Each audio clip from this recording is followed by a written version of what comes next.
Patrick Fonte. Eh bien, je vais sans doute désarçonner mon fan club. Quoi? Oui, oui, ça existe, c'est bon.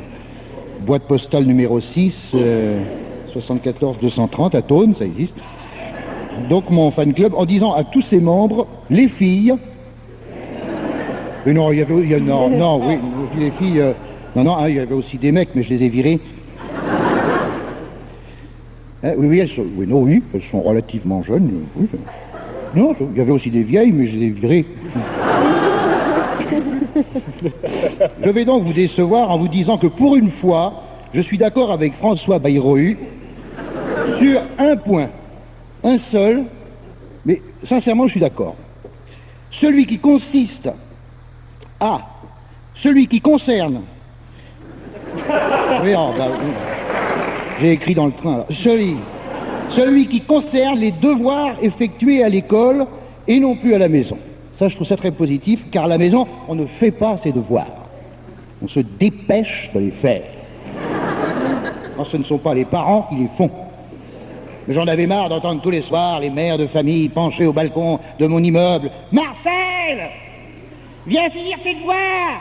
Je finirai demain. » Non, chaque fois que tu dis ça, t'as jamais le temps de les finir. La semaine dernière, t'avais dit que tu les finirais dimanche soir et lundi matin, tu les avais même pas commencé, alors tu viens les finir tout de suite, sinon je descends le chercher. Et puis ce que je te dis qu'ils sont presque... Mais enfin, maman, je... C'est ma voisine, elle a des fautes de prononciation. Voilà donc une bonne mesure et qui ne coûte rien. D'ailleurs, François Bayrou n'a-t-il pas déclaré au début de la semaine « Je ne fais pas une vertu de dépenser de l'argent ». Donc, messieurs les enseignants, mesdames les enseignantes, si vous êtes mal payés, c'est une question de vertu.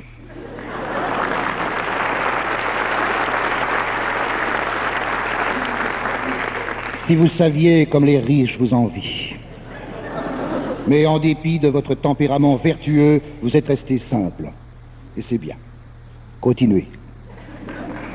Il y a un autre point qui m'a sensibilisé, c'est l'apprentissage d'une langue étrangère, le français par exemple, dès le cours moyen première année. C'est une bonne idée. Prenons, si vous le voulez bien, la première leçon d'anglais au CE1, donc les gosses ont 7 ans. Je cite, « My sister is not a pencil. »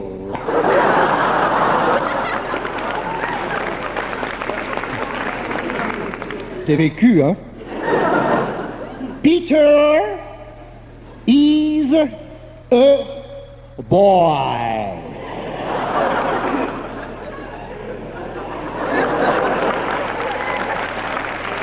Shut up, shut up, shut up.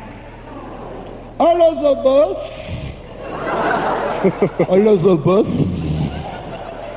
Je prononce comme Mitterrand, hein. Elizabeth is a girl. Why? Why? Pourquoi? Enfin, pourquoi? Because. Entre Peter et Elizabeth, il y a une différence de sexe. Tout simplement le sexe. En anglais, sexe. Plus court. Be quiet. Be quiet, please. Be quiet. En italien, sexo. Plus... En iranien, 20 ans de prison. Voilà.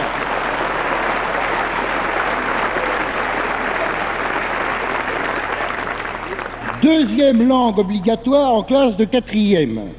Alors là, déjà, qu'on se débrouille comme un gland avec la première... Non mais ça, je crois que c'est du snobisme. Hein, la deuxième langue en 4e. Tu fais quoi? Moi, je fais anglais-allemand. Ouais, toi, moi, je fais allemand-italien. Du snobisme, ils sont incapables de se démerder avec une langue. Il faut qu'ils en apprennent deux. Non, mais ça fait bien dans les familles. Vous savez, mon fils...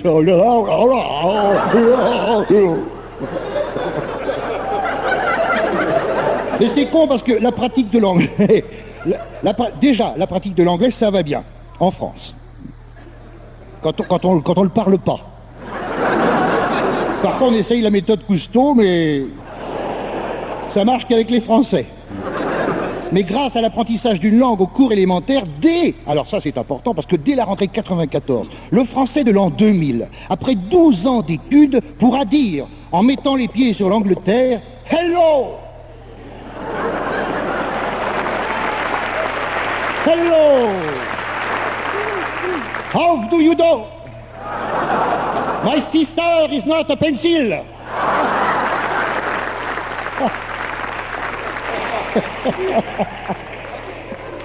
Et là, enfin, on aura l'air moins chauvin. Et puis on se retrouvera tous, entre Français, pas dépaysés, dans le même asile de dingue. En Bermuda fluo avec la casquette Ricard. Dans un garde à vous impeccable pour chanter le God Save the Queen. On y va.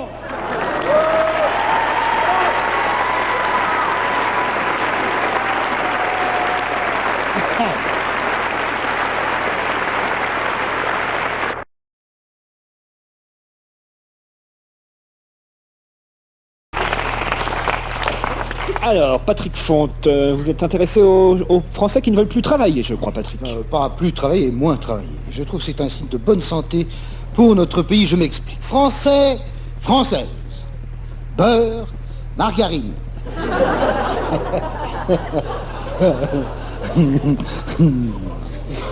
J'ai trouvé tout seul. La presse de lundi dernier annonce que vous voulez travailler moins. Eh bien, bravo. Déjà, 2 500 000 Français sont parfaitement comblés, puisqu'ils ne travaillent plus du tout, mais le reste suivra pour peu que vous marchiez sur les traces de Jean-Claude Gaudaigne, dont le plan sur les banlieues devrait nous inciter tous à emménager au centre-ville. Qui travaille trop? D'abord, les contractuels. Je suis pour la réduction du temps de travail des contractuels à 5 minutes par jour.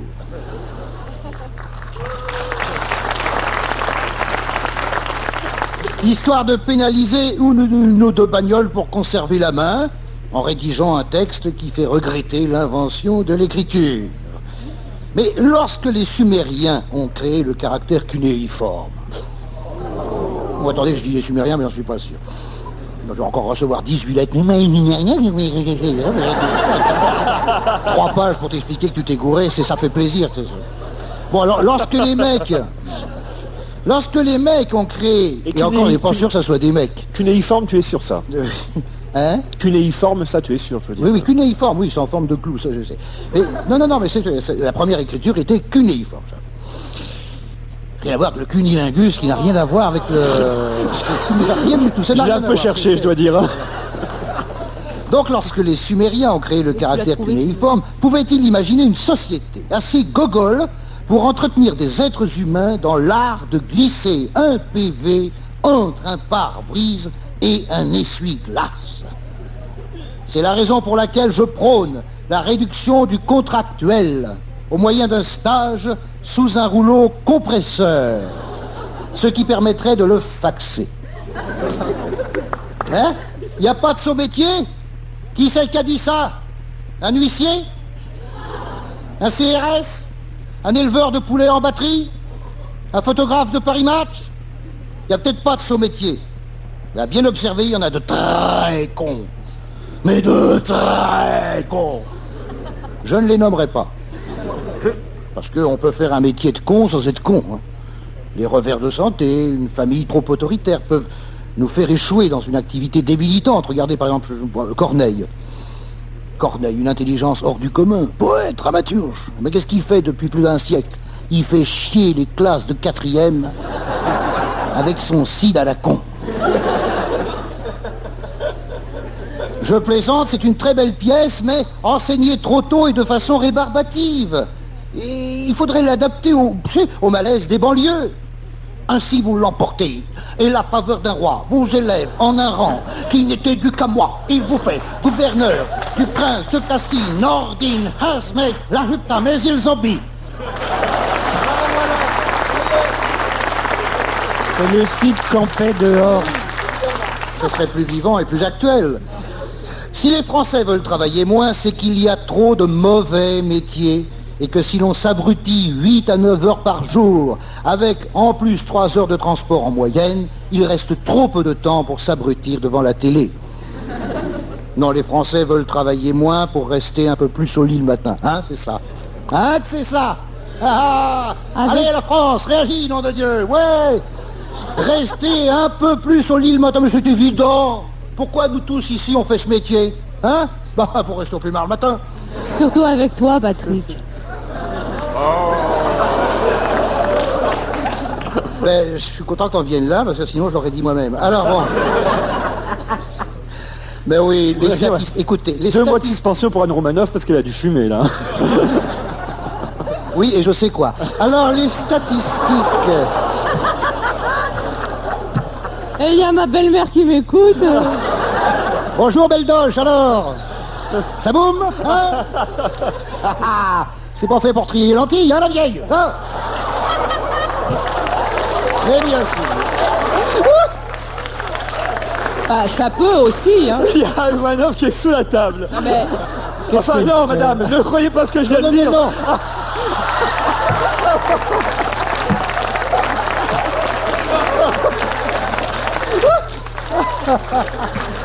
Mais on peut trier les lentilles avec aussi, hein. Eh ben, je sais plus où j'en étais, moi. Ah oui, c'est ça, rester un peu plus au lit le matin. Alors, écoutez, arrêtez aux conneries, arrêtez. Non, prenez des notes, le trucanet comme des... Les statistiques sont formelles. De toute façon, les statistiques sont toujours formelles. T'as déjà vu une statistique qui n'est pas formelle, moi? Une fois, j'en ai croisé une, elle avait l'air con. Je le lis dans un rapport officiel, j'invente rien. 88% des Français ont la taupe qui feuge à 7 heures du matin et 97% des Françaises ont le suchet qui frisote. C'est nouveau ça. Le suchet qui frisote. Une expression alsacienne, hein, très vieille. 97% des Françaises frisotent à 7 heures du mat. Les autres, à la même heure, sont en train de nous mettre des PV sous les essuie-glaces. 7 heures du matin, l'heure où la France est en érection. Oui, la France est en érection à 7 heures pile du matin. 6h15 en Suisse, 5h30 en Allemagne, 3h45 au Portugal, toute la journée en Italie, et le 31 décembre en Angleterre.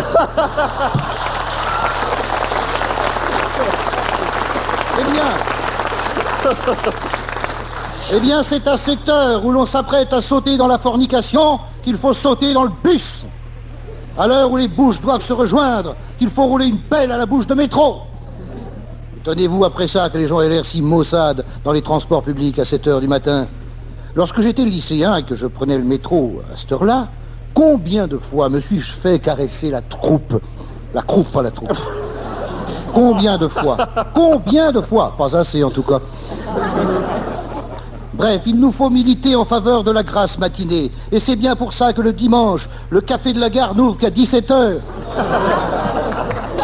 On se demandait quand. Et c'est pour la même raison que le 15 avril, tout le monde se retrouvera à l'Olympia dès 21h. Car tout est dans tout et réciproquement. Des esprits conservateurs me disent « La fortune appartient à ceux qui se lèvent tôt ». Oui, j'en conviens.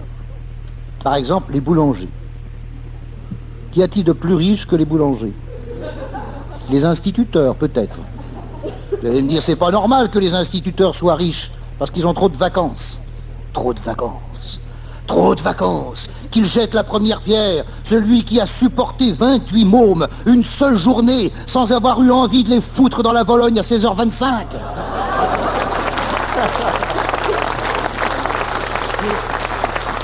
Trop de vacances, mais c'est vous qui n'en avez pas assez, nom de Dieu. Alors, peuple de France, toi à qui on a si souvent demandé de te lever, va te coucher. Reste au plumard le matin, pour qu'à 7 heures pétantes, toutes les taupes qui fugent et les suchets qui frisotent chantent main dans la main. C'est le rite matinal. Tringlons-nous ce matin l'intervaginal sucera le genre humain. Voilà ça.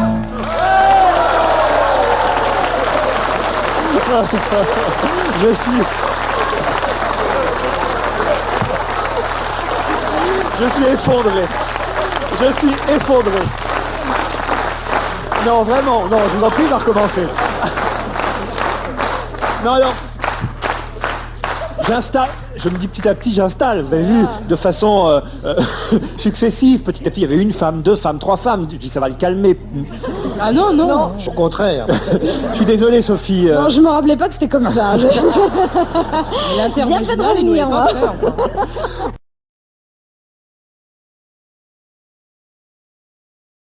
Les Hollandais ont voté oui à l'Europe. Une bonne nouvelle commentée par Maastricht Font.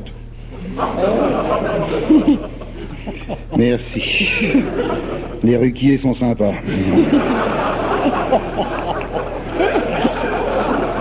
Là, j'espère que je vais pas être Tu l'as jamais faite, celle-là? Si, on Ah, est- bon, pas moi. J'ai un style poids lourd.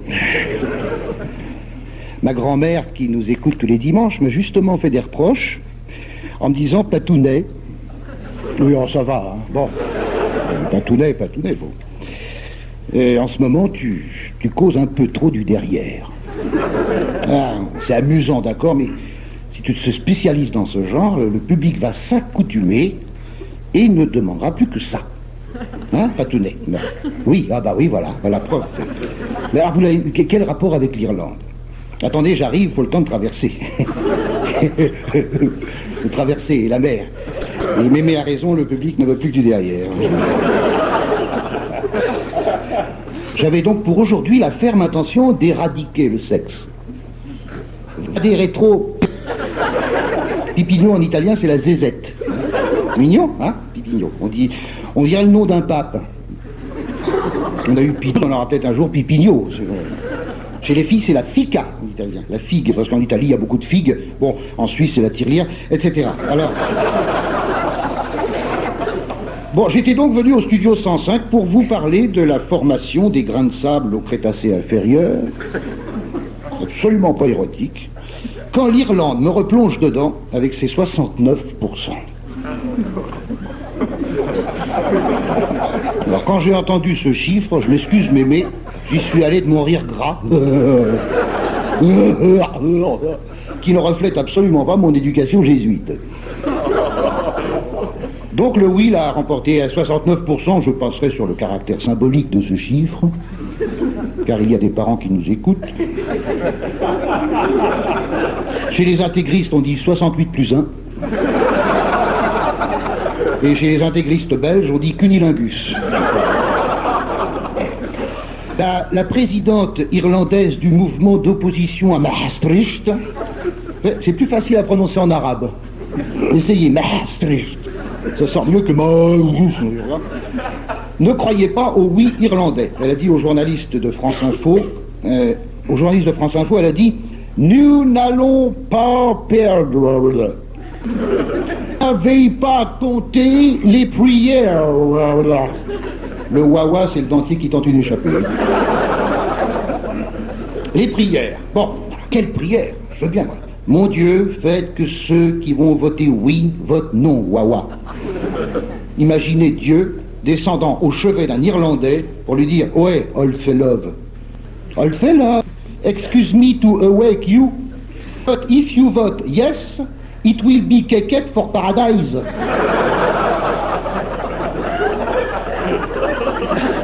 Je n'ai pas mis l'accent pour la compréhension. Puis j'ai appris l'anglais au lycée, ce qui explique ma nullité. 7 ans d'études d'anglais à l'école pour être incapable, quand tu arrives à Londres, de dire à un anglais « nique ta mère ». Alors qu'elle ne demande que ça. Tout ce que je sais dire couramment en anglais, c'est « My sister is not a pencil ». Essayez d'aller placer ça dans la conversation. C'est l'air d'un con. La cheftaine du commando anti-Maastricht a ajouté « Nous ne voulons pas nous aligner sur Bruxelles, qui banalise l'avortement sur toute l'Europe. » Ah ouais, ouais. Son mari a dit au journaliste « Ne lui donnez pas de sucre, c'est mauvais pour les yeux. » Alors mamie, tu m'entends mamie? T'es ok? L'anglaise, hein, pas la mienne. Hein. T'es OK pour le freinage démographique et tu combats l'avortement. Alors là, ça veut dire que si t'es enceinte, tu conserves ton lardon. Mais pour éviter l'explosion démographique, tu le gardes dans ton bide. Quitte à ce qu'à long terme, il ait les pieds qui te sortent par les yeux. Pour les lunettes, faut aller chez André.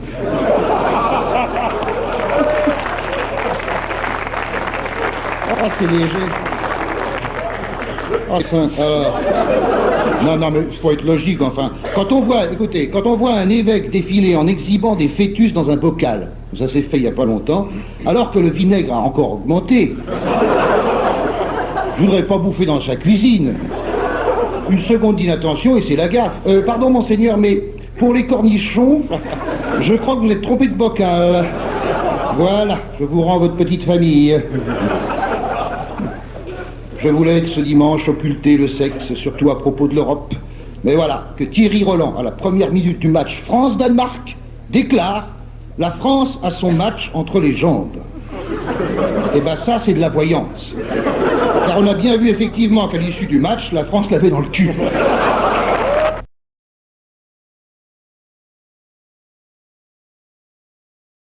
Monsieur Patrick Font, Bonjour, amis téléspectateurs. Au cours de mes interventions radiophoniques, j'ai souvent brocardé TF1. Eh bien, aujourd'hui, rassurez-vous, je vais continuer. Mais aujourd'hui, j'apporterai, si vous le voulez bien, une touche admirative à mes propos satiriques. Car TF1, vous le savez, vient de se lancer dans le coloriage en décidant de coloriser le jour le plus long. C'est authentique, en attendant peut-être de décolorer Pinocchio.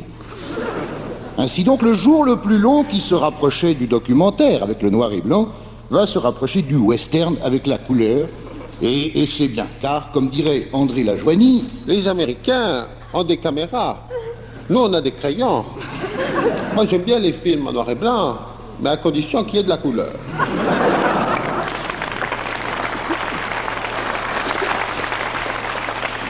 pourvu que dans le cadre de la réconciliation franco-allemande, ils nous foutent pas les SS en rose. Oui, ils sont capables. Vous me direz, le jour le plus long en noir et blanc, c'est triste. En couleur, ça risque d'être gai. Et c'est normal, car 50 ans après le 6 juin 1944, il faut donner à cette commémoration un caractère festif.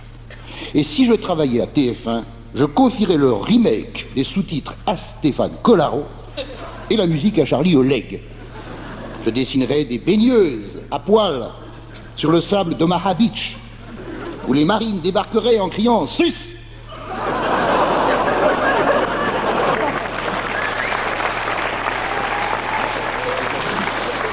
Non, sus, S-U-S, qui veut dire à l'assaut, et non pas sus, S-U-C-E, qui veut dire à table.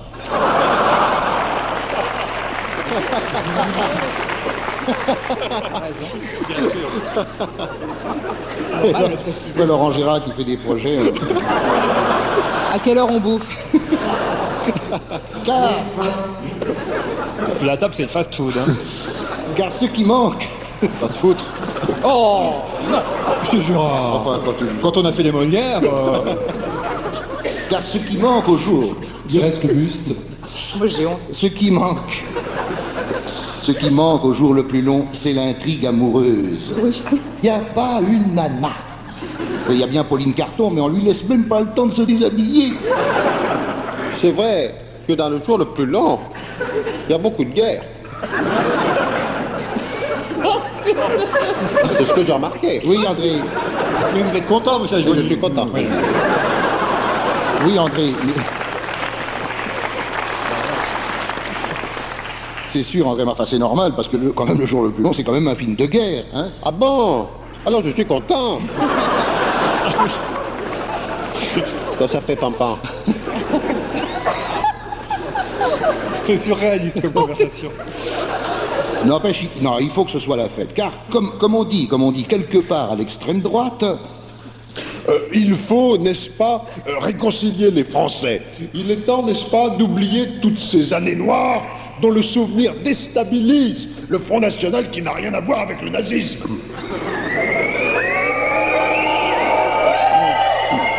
Non, non, c'est vrai, c'est vrai que maintenant vous êtes... Non, c'est vrai que maintenant vous êtes habillé en civil.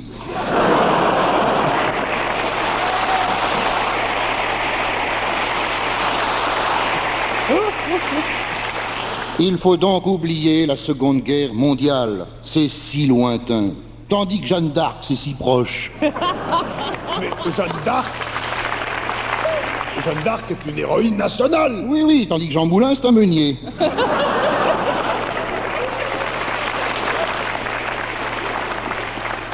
Eh bien non, moi je n'oublie pas. En juin 44, un dimanche matin, ils ont bombardé mon école. Ça s'oublie pas, merde. Et comme dit ma mère, tu te rends compte, si ton école avait été bombardée un jour de semaine, j'aurais été forcé de manger ton goûter.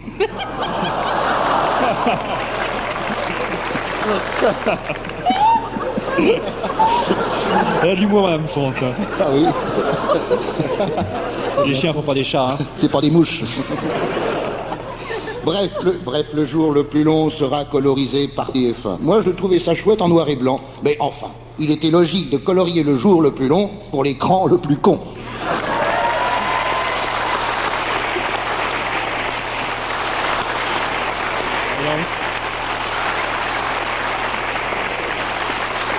On a bien fait de pas signer avec Moujotte, hein.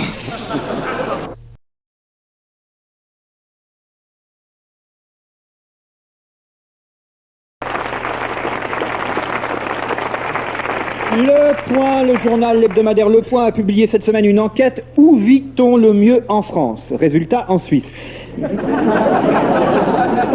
Patrick Fonte, qu'en pensez-vous? Eh bien, moi qui parcours 80 000 km par an chaque année, je peux vous dire qu'on est bien partout en France, car il y a partout des négresses. Comme dit Léo Ferré, j'aimais déjà les étrangères quand j'étais un petit enfant. Où vit-on le mieux en France? En tant qu'obsédé sexuel, je dirais là où on emballe le plus. C'est évident. On ne peut pas dire que, bon, la bretonne soit du genre saute au paf. Ou alors c'est du saut en longueur. Elle est fidèle, habituée qu'elle est à attendre son marin sur la grève, et c'est beau. Si j'avais pas le mal de mer, j'épouserais une bretonne. C'est d'ailleurs ce que j'ai fait, mais comme elle habitait Rennes, c'était toujours marée basse. Puis nous nous sommes séparés, car si elle était fidèle, moi pas. Mais j'ai gardé pour la Bretagne une tendresse infinie, lourde comme les lourds nuages grisonnants qui se frôlent au clocher de Ploudalmézo, Locmariaquer ou Landivisio, pour mouiller de leurs larmes d'eau douce les joues salées des femmes qui accueillent les bises du vent d'ouest à défaut des baisers de leurs maris lointains. Vous êtes sur France Culture. C'était un extrait de la 7. Alors, C'est marrant, Fonte, dès qu'il parle pas de cul, ça devient emmerdant.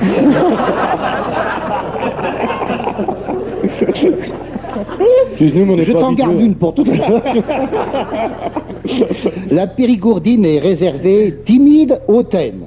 J'ai beau être un gros cochon, je mets toujours du temps pour trouver la truffe. T'es content, là? Ça va mieux. Mais les châteaux du Périgord, ah, tu peux pas faire 3 pas sans buter sur une ruine, on se croirait à la chance aux chansons. Ah, les châteaux, les châteaux, les châteaux. Il a fallu que je possède 3 châteaux pour que ma famille estime que je ne faisais pas un métier aléatoire. Et puis je les ai revendus pour acheter une place d'orchestre à l'Opéra Bastille. Opéra populaire, je le rappelle, ce qui prouve bien que les Français sont un peuple riche, on n'a pas à se plaindre. Où vit-on le mieux en France? J'aime les Vosges, ses forêts matutineuses et son relief bifin. On y mange le carcouf, arrosé de sangrebite, ce vin nourri au grain et élevé à la ferme. Alors là, j'ai dû sauter une ligne. Là. Bon, on saute ce qu'on peut. Hein. Le soir, les gens se couchent pour se relever le matin. La Vosgienne est facile d'accès par la Nationale 42 ou par l'autoroute A15, à condition de sortir à Nancy. Et le Nord, ah, le Nord, les gens du Nord ont dans les yeux ce qu'ils n'ont pas dans les chaussettes. Ah ben, je suis en forme, oui. Les filles du Nord sont des fameuses. Ce sont des fameuses. Je joue tous les ans dans le Nord et j'en ramène toujours 3 ou 4 dans le coffre de ma voiture pour les vendre à la Camif. La Camif, c'est le catalogue concurrent de la Redoute et des Trois Suisses, et où la rondelle de lavabo est proposée à un prix concurrentiel. Le service après-vente est un peu comme chez Darty, satisfait ou va te faire foutre. Les Toulousaines sont très exclusives en raison de la proximité de la Catalogne, à l'inverse des Charentaises, qui s'enfilent toujours deux par deux. Ça va? Rien à redire. Je suis condamné à être dégueulasse.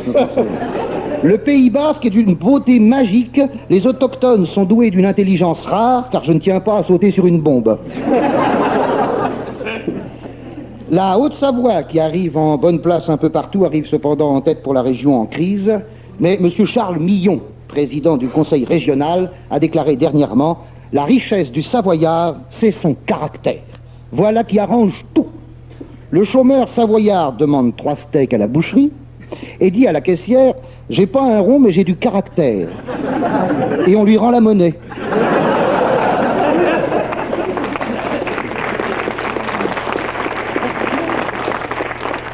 Je ne dirai rien de la Savoyarde car elle m'attend. J'en profite pour lui dire que je reviens ce soir chez elle et qu'elle veuille bien dire à son père d'éviter son éternelle plaisanterie qui consiste à dire, quand on entre dans la chambre pour se coucher, « Allez, bonne nuit les amoureux et rentrez bien ». C'est fin. Tout ça pour vous dire en conclusion qu'à la question « Où vit-on le mieux en France ?», je réponds « Au lit ». Patrick.